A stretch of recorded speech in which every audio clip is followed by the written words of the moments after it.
তোমালোকে ৰামধেনু দেখিছানে? ৰামধেনু ক'ত ওলায়?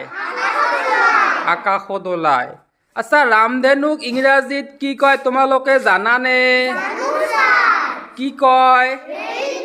ৰেইনবো। ৰেইনবো মানে হৈছে ৰামধেনু। আচ্ছা, ৰামধেনুত কেইটা ৰং থাকে? 7টা ৰং থাকে। কি কি? নীলা, ৰঙা। বঢ়িয়া। আচ্ছা সাবিনা, তুমি কোৱাচোন বেঙুনীয়া ৰঙক ইংৰাজীত কি কয়? ভায়োলেট। বঢ়িয়া, গুড। বহা।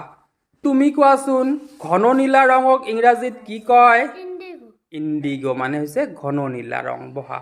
নাজমা, তুমি কোৱাচোন নীলা ৰঙক ইংৰাজীত কি কয়? ব্লু। ব্লু মানে হৈছে নীলা ৰং। বহা।